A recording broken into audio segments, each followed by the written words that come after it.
ज्ञानतिमिरन्दस्य ज्ञानं जना शलाकया चक्षुरुन्मिलितं येन तस्मै श्रीगुरवे नमः। नमो विष्णुपदाय कृष्णपृष्ठाय भूतले श्रीमते भक्ति वेदांता स्वामी निधि नामिने। नमस्ते सरस्वती देवे गौरवाणी प्रचारिणे निर्विशेष शून्यवादी पाश्चात्य देशतारिणे।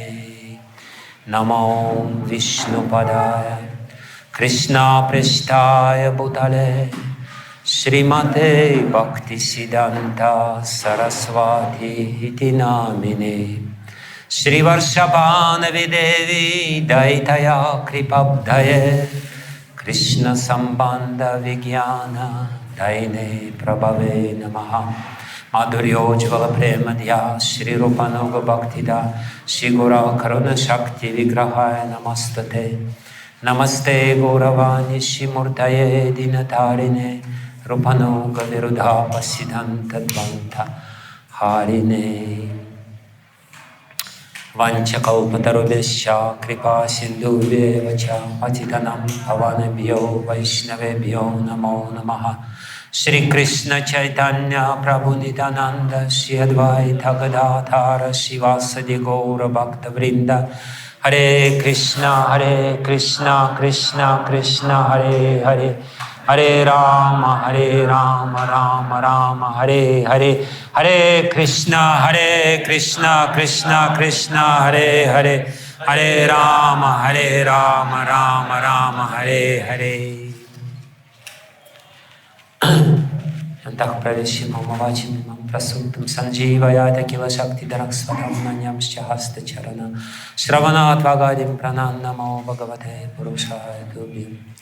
स्वस्यस्तु विश्वस्य खलः प्रसीदतां जयन्तु भूतानि शिवं मिथो धियमनश्च भद्रं भजता तदोक्षजयदेश्यन्नो मतिराजः। Hare Krishna.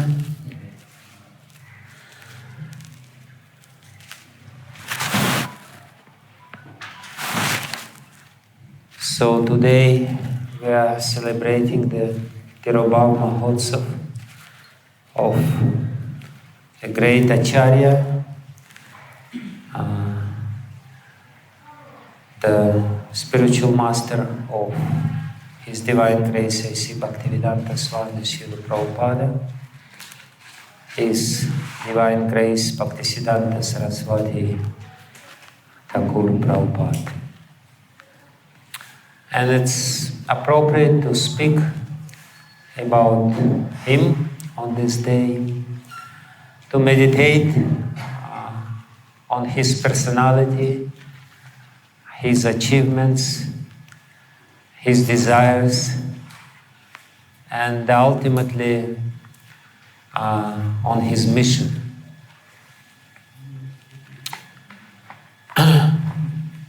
We are followers of Bhaktisiddhanta Sarasvati in our parampara, and the success of our own life is greatly dependent on how well we understand what the great acaryas in our sampradaya want from us. Because ultimately, what is the success in the life of a devotee? It's how he is able or capable of pleasing his guru and the guru of his guru and the whole guru-parampara. And in this way, we will be able to please Krishna. There is no other way to please Krishna. We cannot please Krishna directly. We can give Krishna guava or banana. And that's good. But ultimately, the desire of every devotee should be, I want to please my guru-parampara. I want to please the pure devotees in this line, and by pleasing them, I will achieve the success. Because by pleasing them, I will get the most cherished treasure of their heart. That's the secret how the parampara works. Parampara works, what does it mean, parampara? Parampara means from heart to heart. It is specifically stressed many, many times in our literature and by our acaryas that you can only get bhakti from the heart of a devotee. There is no other way of getting bhakti. Bhakti is not coming just by your practice or whatever. Bhakti is coming from the heart of an elevated Vaishnava who is higher than you and who is pleased with you. And in this way, we can get bhakti. And when we get bhakti, we get everything. When we don't get bhakti, we get nothing. Nothing is there. Our heart will remain empty. And in this empty heart, there will be only rats of material desires living. Like in an abandoned house, where nobody lives, it's only cockroaches and rats live, and spiders. So all these rats and spiders and cockroaches will live in our heart if it's empty. But if it's occupied by Bhakti Devi, if it's occupied by Chaitanya Mahaprabhu and Nityananda Prabhu, then it's a very beautiful place. And we will become very joyful. So ultimately, again, the secret of success in our life is somehow or other, by hook and by crook, as Prabhupada used to say, we should please the devotees. We should please the pure devotees, especially those who are in the position of acharya. And how to please them? By fulfilling their desires. Prabhupada himself didn't see, he said, I saw my Guru Maharaj only 5 times during my life, or I had a conversation with Guru Maharaj only 4 or 5 times during my whole life. He didn't have very extensive association with him, but nevertheless, because he knew what his Guru Maharaj wants and was meditating constantly on his desire, he was able to fulfill his desire. And by fulfilling his desire, he achieved everything, which we can only imagine. And in a similar way, if I understand what is the desire of Bhaktisiddhanta Saraswati, Srila Prabhupada, and try to meditate on their desire sincerely within the heart, Krishna will give the facilities for us to do this. You know, sometimes we may think, who am I? You know, these are all great personalities. I'm just a little cook in this temple, or little pot washer here, or whatever. You know, let me do my little menial service, and somehow or other I will please Prabhupada. Yes, no doubt about it. But at the same time, Prabhupada wanted every one of us to do something great. And it's possible. Srila Bhaktisiddhanta Sarasvati Thakur Prabhupada, he used to quote a very beautiful quote, definition of Maya. Mi ate anaya iti maya. And basically he said, what is Maya? What is the illusory energy of the Lord? He said, mi ate anaya iti maya, something which is measurable. If you relate to something which is measurable, you're in Maya. Because Maya is measurable. And something which is limiting. Actually, Maya, one of the manifestations of Maya is that we're limiting ourselves. Maya is the delimiter of our abilities. And when we are in Maya, we say, no, I can only do this much. But if we believe in Krishna, Krishna can do anything. And if we have this desire, I can do something for you. Please let me know what I can do for you. We can do unlimited things. We can do absolutely amazing things. This is how it works. We ourselves may be very little. We are very little, no doubt about it. We are very limited in our capacity. But Krishna, he can use even us. That's his glory. He can use us in his service. It's only a question of having sincere desire. I want to be your instrument. I want to do something which you want, and then the sky is the limit. There is no limit. Otherwise, we will always say, no, I can only, do some sweeping floor and cooking a little bit here, a little bit there. But we are not meant for this. We are meant for doing something. And what is this mission which is there? This mission is definitely preaching mission. And there is a dire need for preaching at this moment of time. Probably even more than in the moment when Bhaktisiddhanta Sarasvati Thakur Prabhupada lived. So first I will very shortly tell what was the situation when Srila Bhaktisiddhanta Sarasvati Thakur Prabhupada lived, and why the need for very radical reformation was there. Because Bhaktisiddhanta Sarasvati Thakur Prabhupada, he definitely reformed Gaudiya Vaishnavism in a very significant and radical way. The traditional Gaudiya Vaishnavism, even if it was a pure Gaudiya Vaishnavism, not to speak what to speaking about all these different apasiddhantas and apasampradayas, was different before Bhaktisiddhanta Sarasvati Thakur Prabhupada. Once I heard a very nice classification of spiritual leaders, that there are 4 types of spiritual leaders.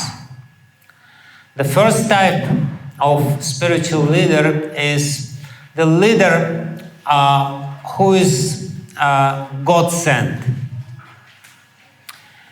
God himself sends this particular leader, whether it is Jesus Christ or Srila Prabhupada or Bhaktisiddhanta Sarasvati Thakur Prabhupada, with a special mission.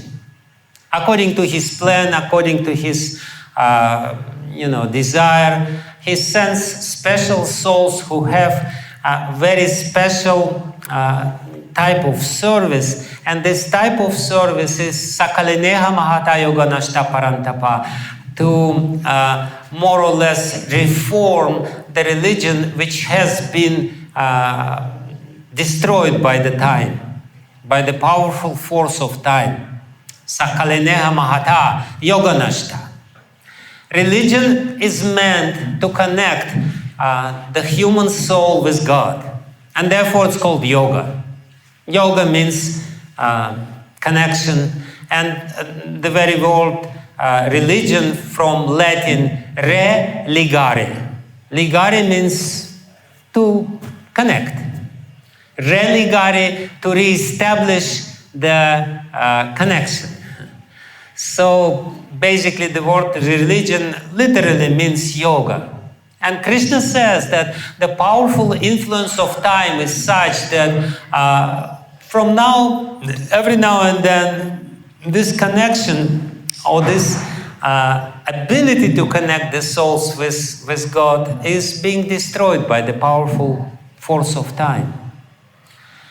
So many great religions were there, great people, great saints would come, do something, and we all know there is, for some time, there is great enthusiasm, people feel connected, and then gradually it diminishes, and then people come only on Sundays, and then once a month, and then only on Janmashtamis, and then once every 10 years on Janmashtami.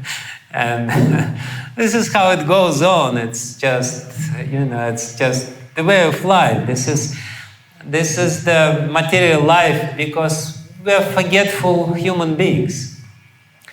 And therefore, every now and then, Krishna sends great acaryas or great religious leaders who remind in a very powerful way to us what is our duty in life, what is our mission. Otherwise, we will just forget, we will just drink our tea, chai, they say in the trains, and be happy by drinking tea, as if this is the meaning of life.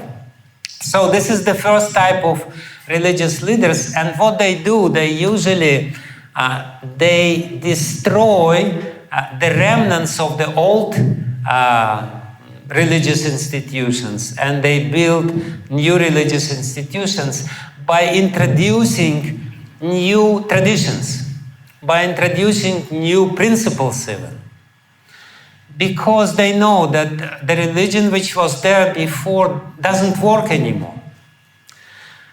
It's just somehow or other lost the power, and they feel the urge, the need to change or to reform the religious practices according to the time, place, and circumstances, and they have full right to do it. They are empowered to do it, and nobody can say to them, and they don't need to prove it. The proof is their achievement. They don't need to prove, I have the right, listen to me, I have the right. No, they just do it because of the empowerment of the Lord. The second type of religious leaders, those religious leaders who are appointed by this great, or who are coming in the succession of these great religious reformers. And their duty is the contrary. Their duty is not to change anything. Their duty is to maintain very carefully what has been done by their predecessors. Their predecessors made all the necessary changes and arrangements, and their sacred duty is to continue the same line. Like Prabhupada said to his disciples, please don't change anything. Of course, don't change anything, should not be taken too literally, because otherwise it will be just very stale. But, he meant that we should not change the principles. He didn't appoint anyone, and anyway, revolutionary can be appointed. It's between the revolutionary and God. It's his empowerment. Of course, there could be some, anointment of them, but nevertheless. So there is a difference in duties of those bona fide religious leaders who are just loyal and very faithful followers, and those who are there to change or radically change the tradition. And then, of course, there is self-appointed religious leaders who say, yes, listen to me.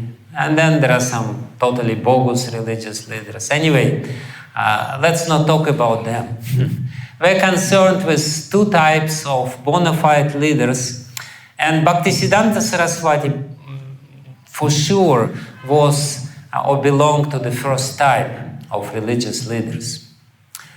And he felt a very important need to change Gaudiya Vaishnavism, because Gaudiya Vaishnavism, even the bona fide Gaudiya Vaishnavism, again, not just Apasiddhantas, which were also flourishing at that time, but he felt the need to change the traditional Gaudiya Vaishnavism, because Gaudiya Vaishnavism lost this power of connecting ordinary people, rank and file people, people who may not be so spiritually inclined, with God. What happened at that time when Bhaktisiddhanta Sarasvati and Bhakti Vijnana Thakur were preaching? At that time, Hinduism was actually in some revival. There was some Hindu Renaissance, and this Hindu Renaissance was arranged by basically three powerful leaders the leader of Brahma Samaj, the leader of Arya Samaj, and Vivekananda as the leader of Ramakrishna Mission. Because British colonizers, British rulers of India at that time, they were not only ruling India, they were trying to deprive India of its heart, of its spiritual culture. They were sincerely thinking that we're saving these pagan people, these people who don't have proper spiritual culture. And as a response, the Hinduism to this spiritual aggression which was there.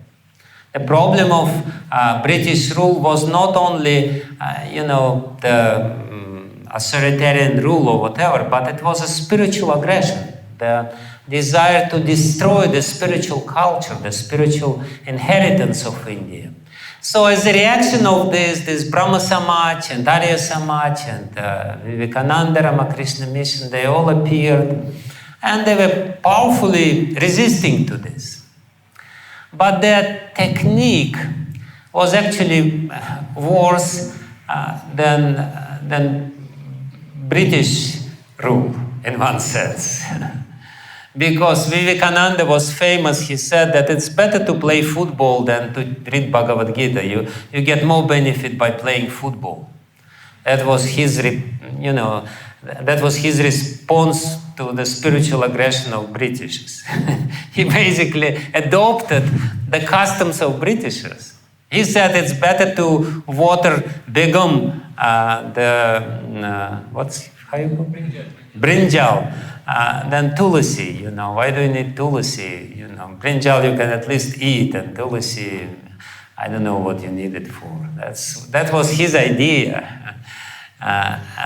And therefore, Bhakti Vijnana Thakur and especially Bhaktisiddhanta Sarasvati, they felt the urge and the need to reestablish the proper, genuine spiritual culture of India, which was given by Sri Chaitanya Mahaprabhu, but which was practically forgotten by the time when they were preaching. So much so that Vaishnava was a bad name.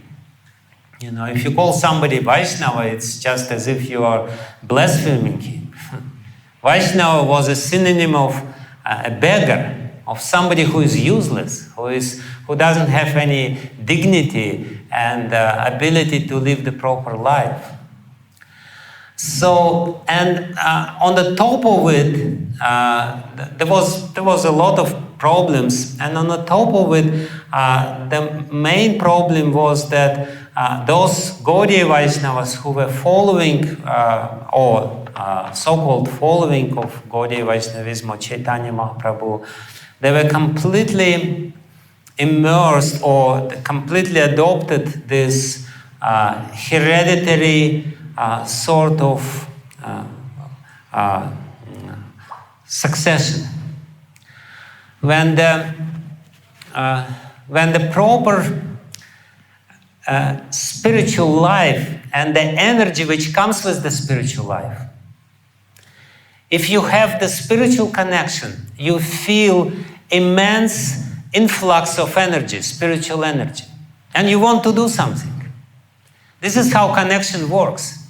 If you have the connection with the electricity, then it manifests in some way.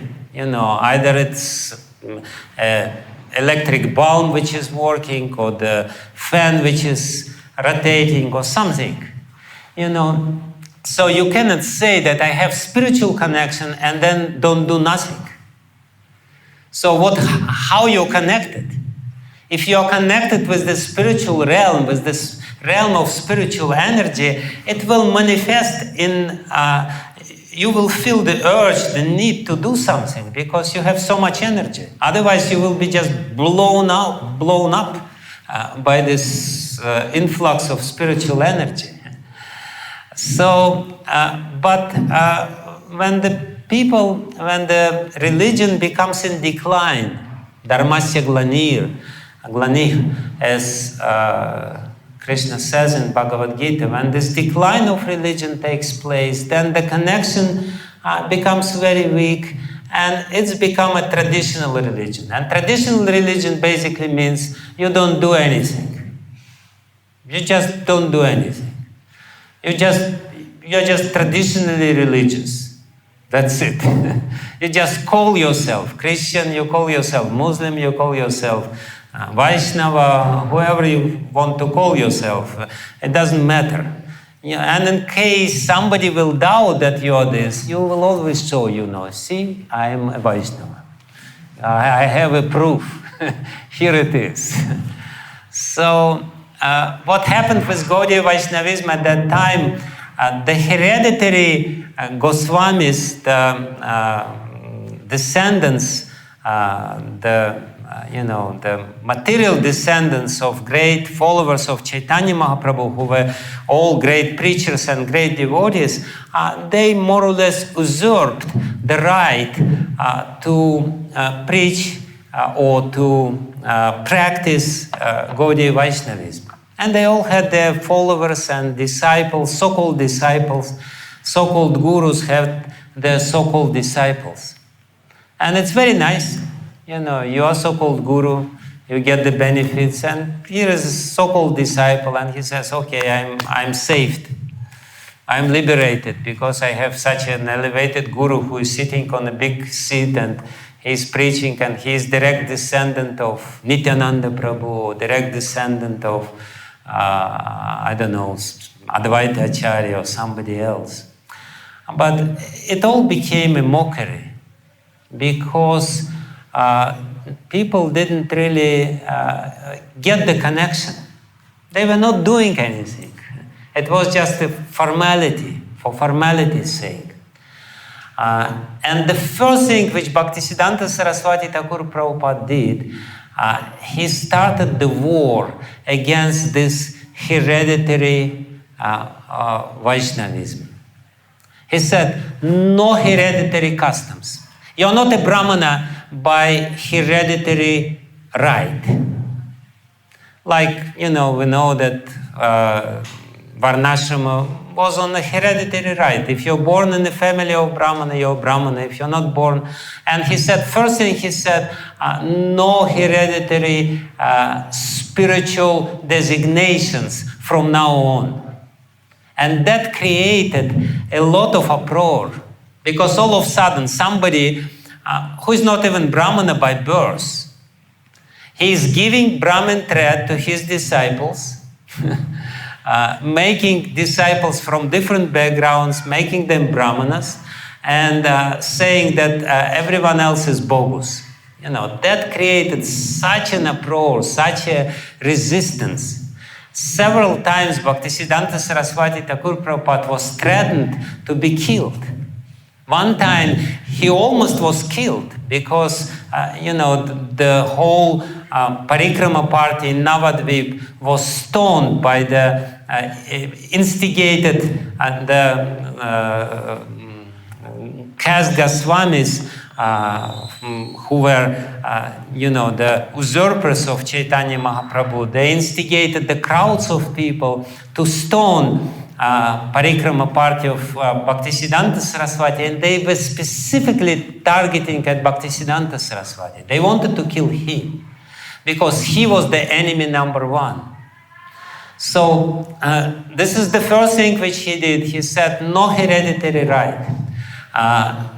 If you want to claim that you're Goswami, if you want to claim that you are a devotee, if you want to claim that you are a Brahmana, you have to prove your spiritual qualification. No formal thing. This is the first thing. And this first change, radical change, which Bhaktisiddhanta Sarasvati Thakur Prabhupada introduced, apparently, it's against varnasrama.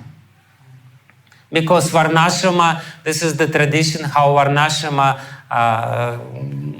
goes, how it is, reproducing itself. You follow the tradition of your family. If your family is a Brahman family, you're Brahman, and you do the duty of a Brahmana. And First thing he said, no.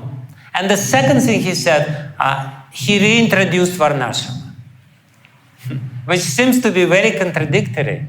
First thing, you destroy the foundation of varnasrama by denying people of these hereditary traditions. And then he said, you need varnasrama, but different kind of varnasrama. And that was also a very radical change, because according to even writing of Rupa Goswami, Gaudiya Vaishnavas, they don't follow varnasrama. Rupa Goswami in Bhakti Rasamrita Sindhu says that, varnasrama and renunciation and all this stuff, it doesn't belong to the realm of pure devotional service. And here we have an acharya who is preaching the pure devotional service, and he said, we need varnasrama.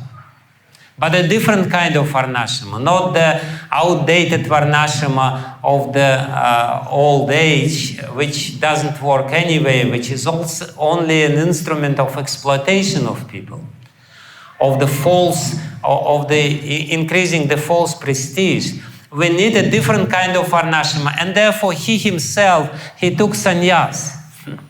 Before that, in Gaudiya Vaishnavas, there was no sannyasis. The last one was Prabodhananda Saraswati, probably, during Mahaprabhu's time. There was no sannyasis as such. There was no orange clothes. Still, to this date, if you go to Vrindavan and you meet some Babaji, he will just, he will not appreciate your orange clothes. Because orange clothes means you're Mayavadi. For the traditional followers of Gaudiya Vaishnavism. And then here he is, Bhaktisiddhanta Sarasvati, all of a sudden he takes the orange clothes and he's awarding himself a sannyas. On the top of it. He's putting the picture of his Gurudev, meditating on it, taking the Tridanda sannyas, putting this clothes and saying, Varnashrama ki jai. Because why did he take varnashrama? He said, yes, Babaji Vesh is a very highly elevated, this is Paramahamsa Vesh, but we are not Paramahamsas. He humbly himself adopted this position in varnashrama because he wanted to reestablish varnashrama. Why varnashrama is necessary? Bhaktivinoda Thakur beautifully explains this in Sri Chaitanya Shikshamrita. He says, for bhakti, there is no need for varnashrama. Because you can practice bhakti, it doesn't matter whether you belong to varnashrama or not. He quotes the verse from Bhakti Rasamrita Sindhu where Srila Rupa Goswami says that as much as anyone can take bath in Ganga during the month of Magh, when it is very cold, so you can practice bhakti, anyone can practice bhakti. But basically, it's a very interesting implication on this verse. Yes, anyone can take bath in Ganga in the month of Magh, but not many people will do it because it's so cold at this month. It's very cold, especially in Allahabad, in Prayag at that time. So you can take bath, but not many people will do. And Bhaktisiddhanta Bhaktivinoda Thakur, he says, yes, even though everyone has a right to practice bhakti, but not everyone has the ability to practice bhakti. And what is the meaning, what is the significance of varnashrama? Varnashrama trains you, gives you proper qualities of humility, respect, and discipline. This is the essence of varnashrama. Varnashrama does not have spiritual significance in itself, but it prepares people to practice bhakti because you need discipline, you need respect, you need certain qualities. That's why it is so difficult for Western people to practice bhakti. Here still some remnants of culture, of varnashrama culture is there. You're coming, and at least sannyasis are respected, I feel it every moment of time. You go to America and, they say, oh, Haribol, Maharaj, help yourself, no problem. So Bhaktivinoda Thakur says, that's the achievement, that's why, that was his, one of his last instructions to Bhaktisiddhanta Sarasvati. You re-establish Daivi Varnasrama. Because by establishing the culture of Daivi Varnasrama, you more or less prepare the conveyor belt for bhakti. People who are trained in the culture of Varnasrama, they are much more receptive, and they are much more successful in practicing bhakti because they have certain qualities. Bhaktivinoda Thakur says in Chaitanya Shikshamrita that people from the Mlechha wards, they can also practice bhakti, but as a result of it is that their life is shortened, because they encounter so much obstacles. And he quotes Haridas Thakur, and he quotes Jesus Christ, and he quotes, I think, Saint Paul. He said that, ultimately the mundane culture, as opposed to Varnasrama culture, is very much antagonistic to the culture of bhakti. Whereas Varnasrama culture and the culture of bhakti, they are harmoniously in sync with each other. And you can more or less smoothly transfer yourself from the Varnasrama traditions to Gaudiya Vaishnavism, to the pure bhakti cult. And that's his second achievement. First achievement, and he established it very firmly. First achievement, to stop any hereditary rules. Second achievement is to try to re-establish Varnasrama. Of course, it's a difficult part. Even Prabhupada said I couldn't do it. It's a difficult part. How to do it? What does it really mean? It's a very difficult question. But nevertheless, that was the point which Bhaktisiddhanta Sarasvati Thakur Prabhupada made. And for that he created Gaudiya Math, and for that he reintroduced certain Varnasrama rules in his organization. And the third very important and very significant change which Bhaktisiddhanta Sarasvati Thakur Prabhupada introduced into our line, and it's tricky. And of course, he was following Bhaktivinoda Thakur in this regard. And still he is severely being criticized by so-called traditional Gaudiya Vaishnavas. He kind of, when we read Bhakti Rasamrita Sindhu, it's very clearly said in Bhakti Rasamrita Sindhu that there is a path of vaidhi sadhana bhakti and there is a path of raganuga sadhana bhakti. And it's two completely distinct ways of practice bhakti, very distinct paths which bring about distinct results. Bhaktisiddhanta Sarasvati Thakur Prabhupada said no. He said it's not two different paths, it's the stages of one path. You start with vaidhi sadhana bhakti and then gradually you prepare yourself to practice raganuga.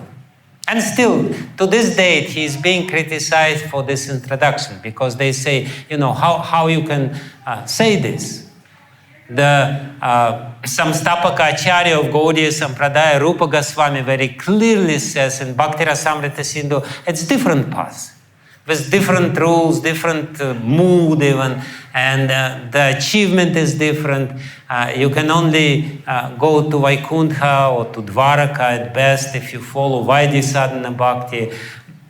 You will never get to Vraj if you don't practice Raganuga Bhakti. But of course, there is a very solid explanation, and it's also based in the teachings of Srila Jiva Goswami, who said that there is, Jata Rati Raganuga Sadhana. But basically, it can be very solidly confirmed by the teachings of our acaryas or of our predecessor acaryas. But his idea, the main idea was, if you from the very beginning, the path of Chaitanya Mahaprabhu, no doubt about it, is raganuga sadhana. But if from the very beginning you say to, Bhakta John from London, you are a Manjari, and you should practice Manjari Bhav. Bhakta John will say, yes, I will practice Manjari Bhav. He will maybe a little inspired, but that actually created complete havoc in the line of Chaitanya Mahaprabhu when Bhakti Vijnana Thakur, Bhaktisiddhanta Sarasvati said all those people who were initiated or introduced into this practice of elevated esoteric practice of raganuga sadhana, they couldn't even go to toilet properly.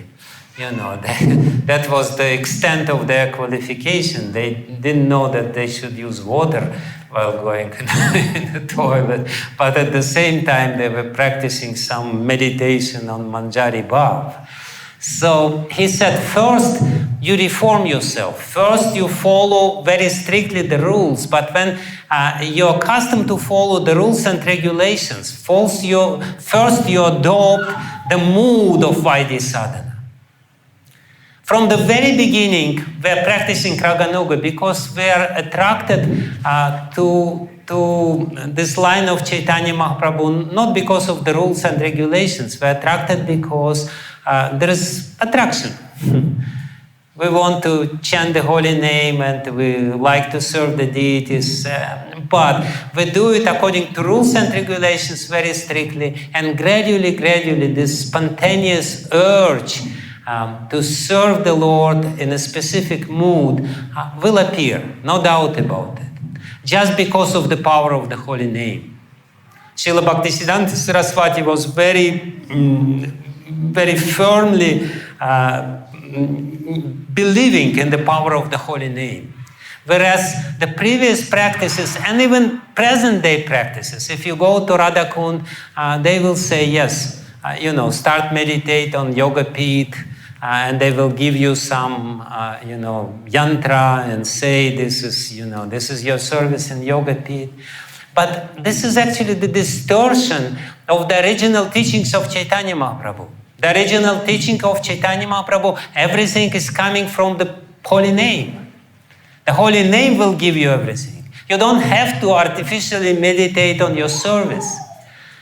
The only thing which you should do is to chant sincerely the holy name. Hare Krishna, Krishna Krishna, Hare Hare, Hare Ram, Ram Ram, Hare Hare.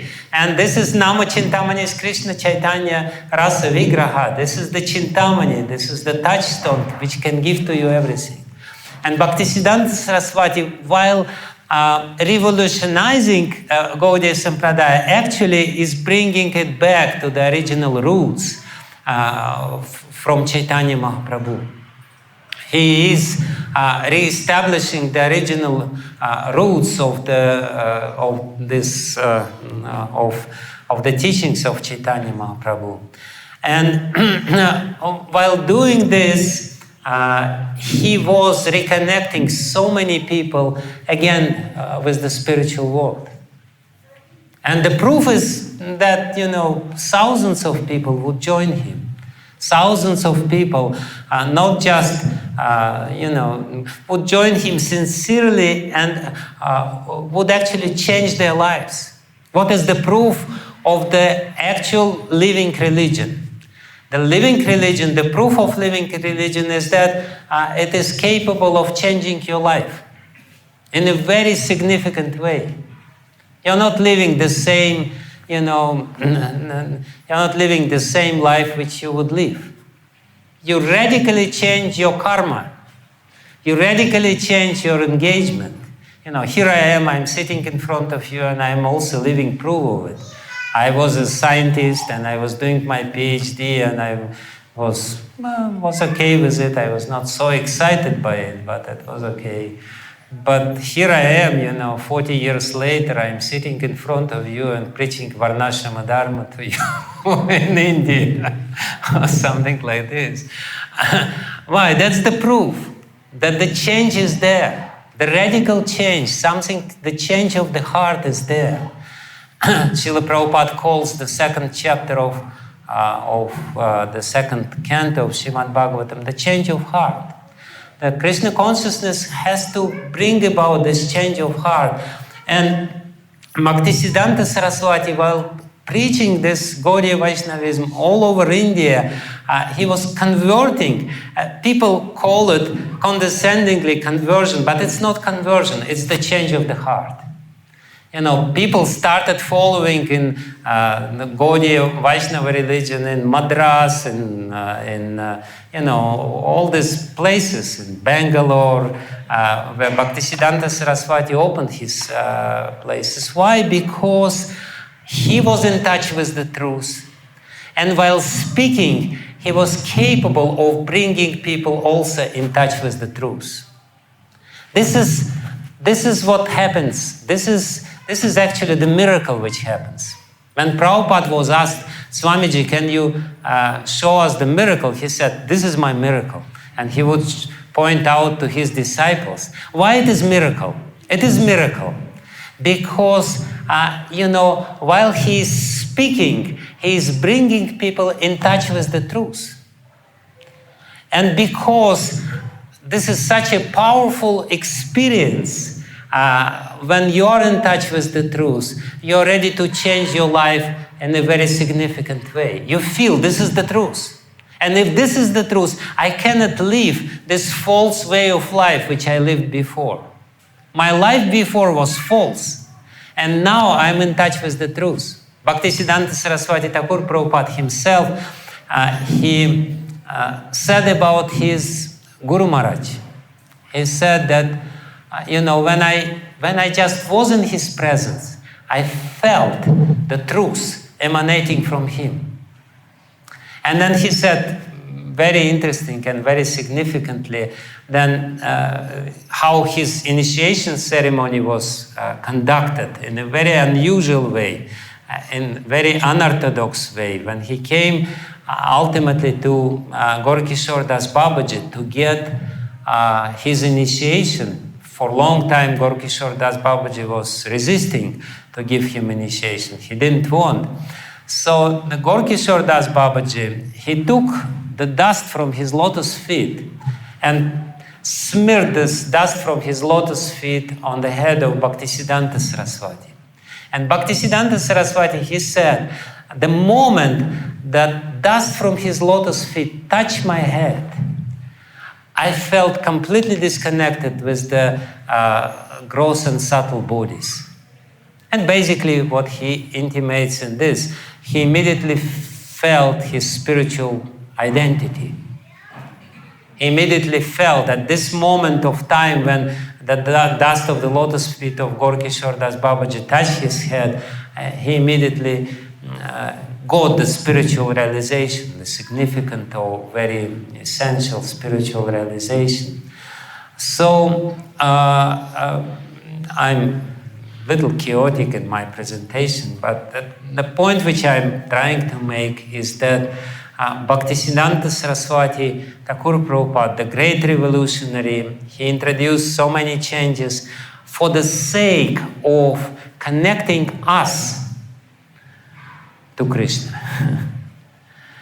And he provided all the conditions which is necessary for us to be connected with Krishna.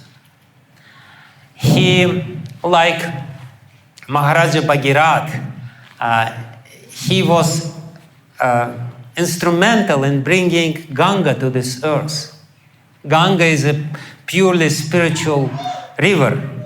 It's the water. It's actually the spirit Brahman in a form of water.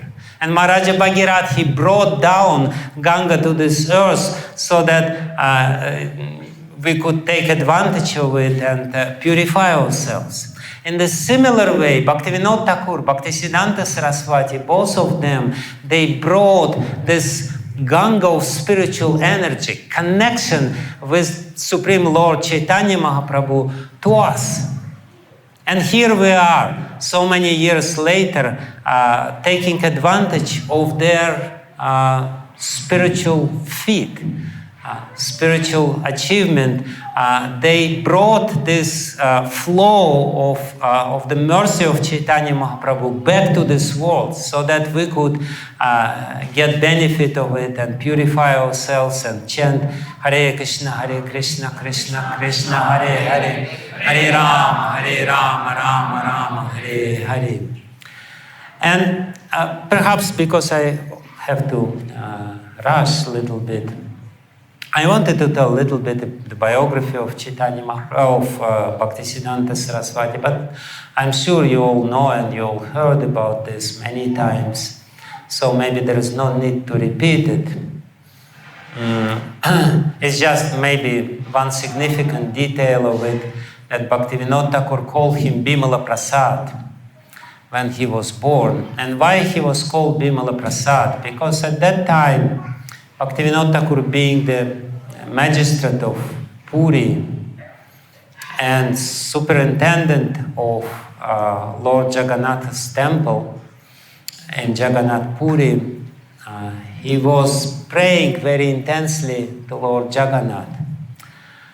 He knew that he will need a helper, assistant in his mission to bring this Krishna consciousness to the whole world, not only to India. At that time, while he was in Jagannath Puri, he started writing all these prophecies.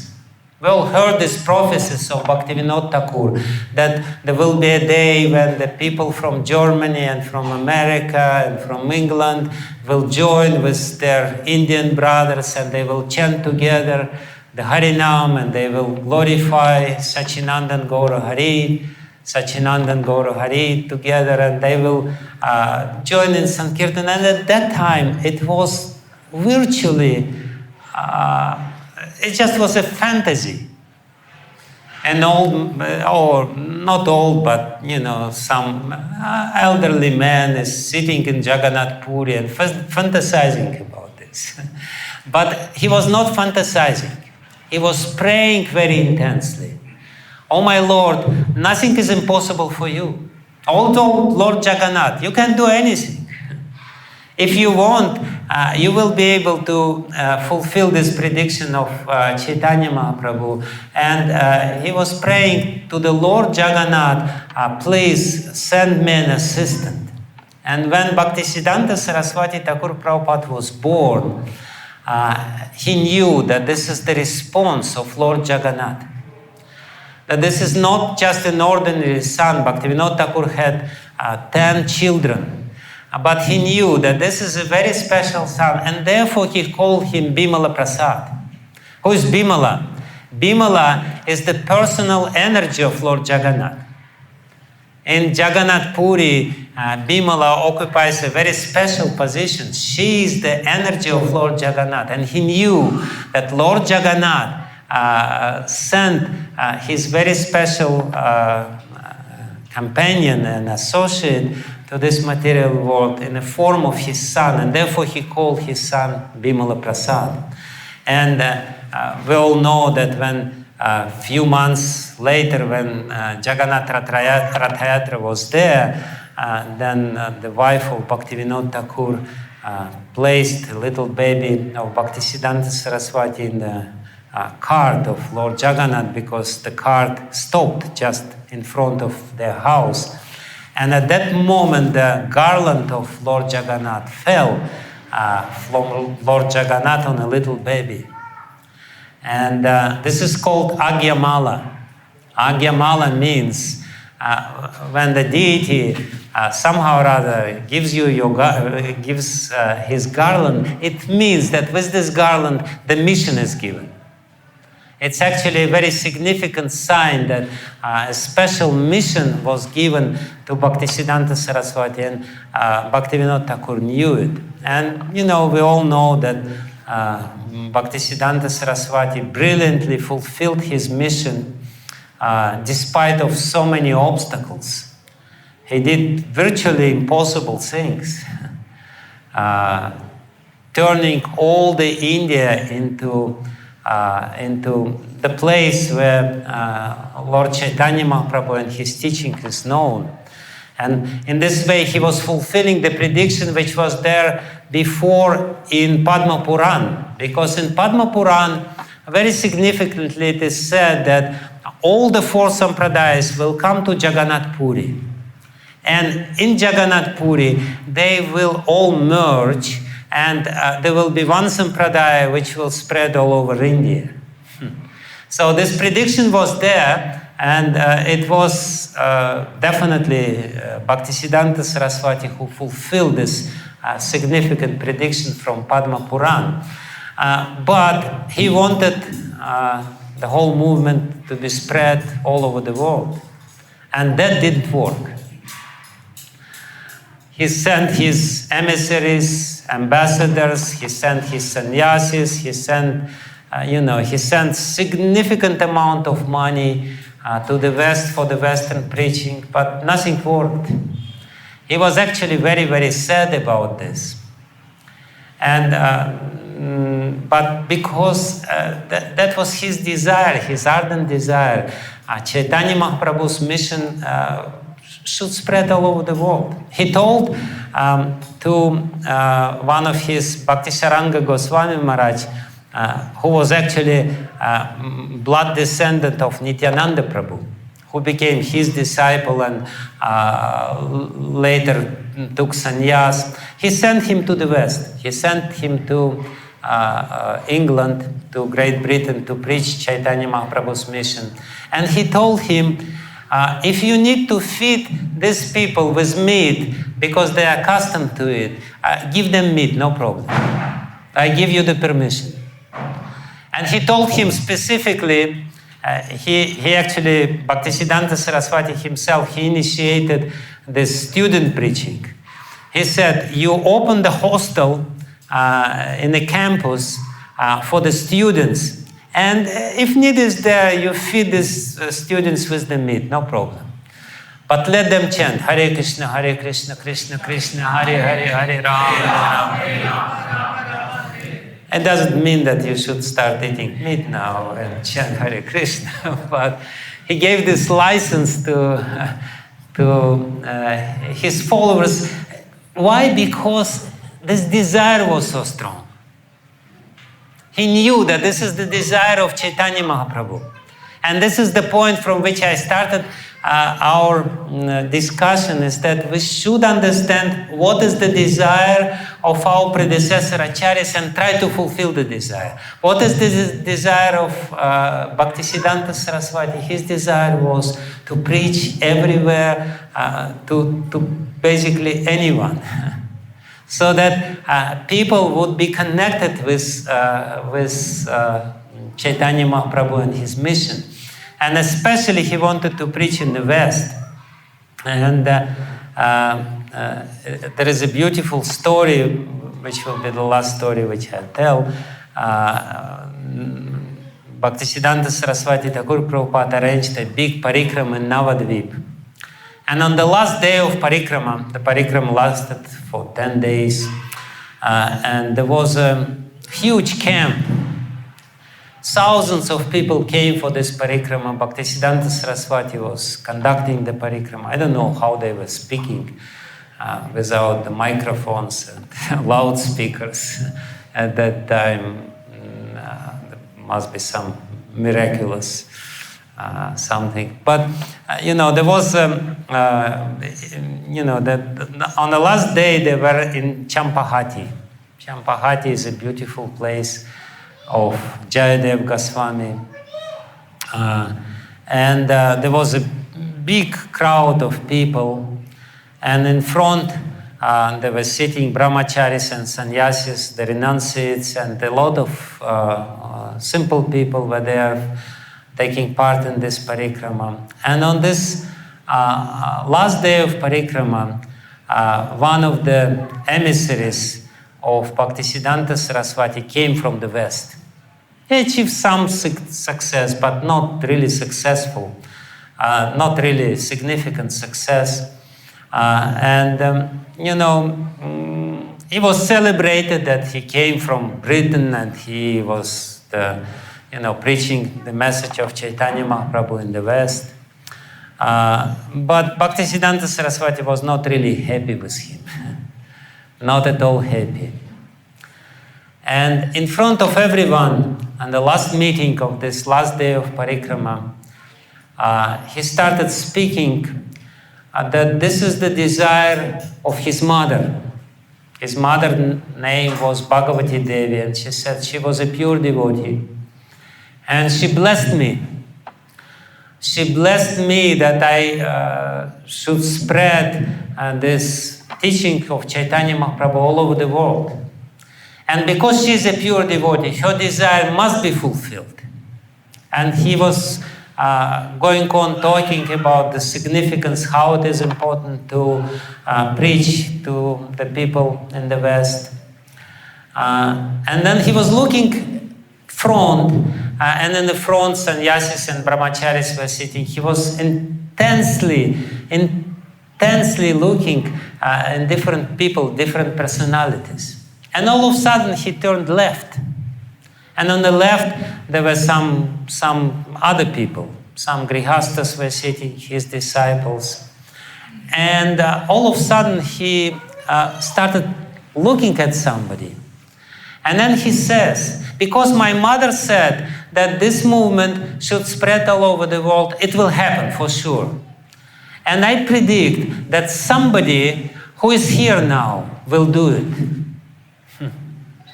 And he was looking at somebody at that moment, having the eye contact. And the disciple of Bhaktisiddhanta Sarasvati Thakur Prabhupada, Nayanananda Das Babaji Maharaj, who is describing this story, he said, I was really intrigued at whom he is looking by saying these words. And I looked back and I saw Abhay Charanaravinda Babu, who was a grihasta at that time. And Bhaktisiddhanta Saraswati was looking at him and making this prediction. No matter how long it will take place for sure. And so we are the results of this whole history. Bhaktisiddhanta Saraswati had this desire he got from the parampara, from his father Bhaktivinoda Thakur, and he invested the same desire in the heart of Srila Prabhupada. And Srila Prabhupada invested this desire in the hearts of his followers, Jayapatak Maharaj and Radhanath Maharaj and so many other followers who are continuing this, and they're trying to invest the same desire within our heart. And if we fulfill this desire, which is Sri Chaitanya Manobishtam Stapitam Yena Bhutale, which Sri Chaitanya Mahaprabhu himself had, Manobishta, his very strong desire. So if we fulfill this desire, our life will be successful. If we don't, if we become complacent, if we say, yes, very nice, Hare Krishna, Hare Bol Maharaj, Hare Bol, then it's unfortunate. We have a chance to please this powerful line of spiritual teachers who was sent directly by God. Bhaktisiddhanta Saraswati, there is no doubt about it. He was sent by God to fulfill certain mission. And now we have a very amazing chance to take part in his mission, in his preaching mission, preaching this movement. And we should not be satisfied with doing a little bit what we're doing. We should do more. And that's the main lesson which we should derive from this life of Bhaktisiddhanta Saraswati. And that will be the real celebration of his Tirabhav Mahotsav. If we want to really celebrate him, we should glorify him by spreading this mission of Sri Chaitanya Mahaprabhu. And that will be very glorious. So, thank you very much. Srila Prabhupada ki jai, Sri Bhaktisiddhanta Sarasvati Thakur Prabhupada ki jai, Gaura Premanande. Maharaj, you were talking about the last point you made is complacency. How to overcome that one? Generally, because of our present nature, it's very difficult to get out of complacency because there's so much of comfort in the ashram as such. To cross over, it's not easy. Yeah, that's the human nature. The human nature is to arrange a comfort zone and stay within the comfort zone.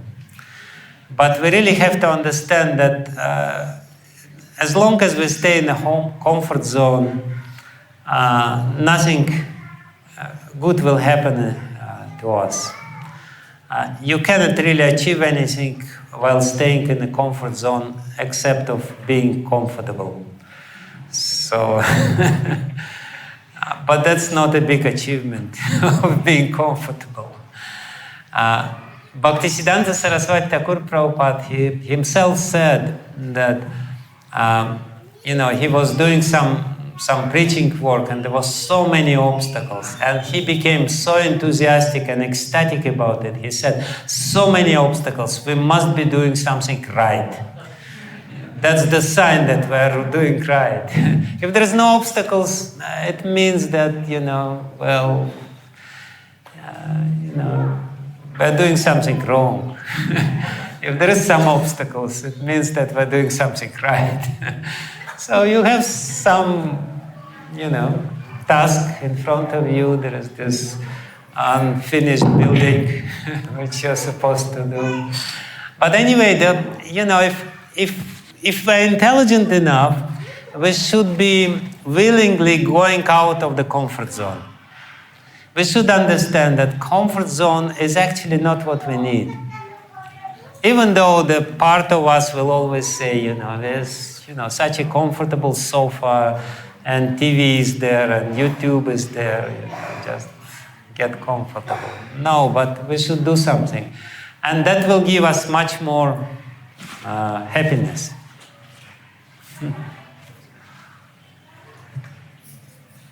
Comfort zone doesn't give you happiness. Comfort zone gives you some boredom. That's what comfort zone is. If you want to be bored, remain in the comfort zone. If you want to become happy, get out of the comfort zone. Our main goal is to practice bhakti. Yes. And you said varnasrama is very much necessary to bring discipline. Many cults have arisen in India, came up in India, and their main was also to achieve bhakti, to practice bhakti. And they have achieved to some extent also. My question is it so much inevitable is varnasrama so much inevitable to practice bhakti?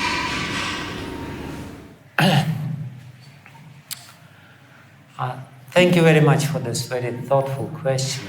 Varnasrama is not inevitable. Varnasrama is not really necessary to practice bhakti.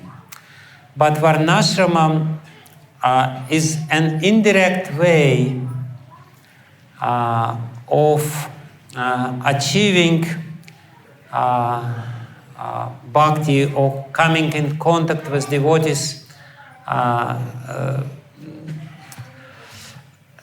It's basically the point of the 7th canto of Srimad Bhagavatam. The 7th canto of Srimad Bhagavatam is describing uti. What is uti? Uti is the inspiration from inside or impetus from inside to act in a certain way. We can see that people have different natures.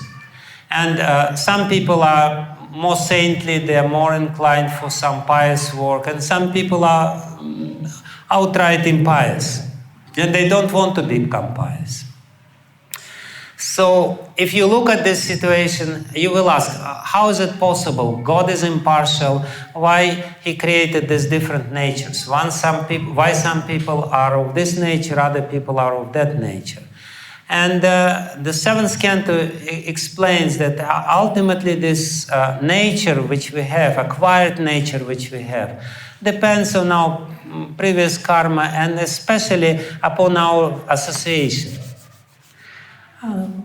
In fact, if we look very carefully and sincerely, we will see that whoever I am now, I am created by my association, either in this life or in the previous life. So, therefore, in the first part of the 7th canto, the story of Prahlad is being described in Hiranyakashipu. And Hiranyakashipu, he is a result of the curse of Kumaras, and Prahlad is a result of blessing. So if you get the blessing of saintly people, you will acquire saintly nature. If you get the curse of saintly people, you will acquire demoniac nature. Still, it doesn't solve the problem, because what to do if you already have demoniac nature? And that's true for basically every one of us. We have demoniac nature, we have demonic inclinations, we have demoniac desires and everything. And therefore, the second part of the 7th canto, all of a sudden, without visible or apparent connection with the previous part, Shukadev Goswami or Narada Muni starts describing varnasrama. What's the connection between these two? And he starts describing varnasrama, saying that there are general rules for varnasrama which you should follow.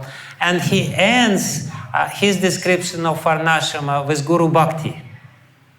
So the idea which is behind this description is that if you don't have the suitable nature to acquire the blessings of a pure devotee, and not everyone has, so what is the alternative way still nevertheless to acquire the suitable nature and become saintly and become a devotee? It goes through the system of varnasrama, purify gradually, because varnasrama is the, it's the instrument which helps you to purify gradually your heart. And when your heart is purified, you will surrender to your guru. Guru Bhakti is there. And when you surrender to your guru, then you will get blessings of Vaishnavas, and then you will practice bhakti. So, for those who already receptive to the blessings of devotees, there is no need for varnasrama. For those who are not so receptive, they can go through this roundabout way, gradual, indirect way, and by going through this, they will gradually purify their heart from demoniac desires. This is what varnasrama is all about. This varnasrama is about how to purify the heart from demoniac desires, how to rectify the demoniac nature, which we all have, unfortunately. Especially in this Kali Yuga, it's quite strong. So it's not necessary, but it's if the powerful blessings are there, like Prabhupada, he's very powerful. He comes to America and he sees some hippie and he says, "Such a nice boy." And this hippie, he just took some drugs and he's totally stoned. And Prabhupada says, "Very nice boy, let him become a devotee." He will become a devotee, no problem, because of the power of Prabhupada's blessings.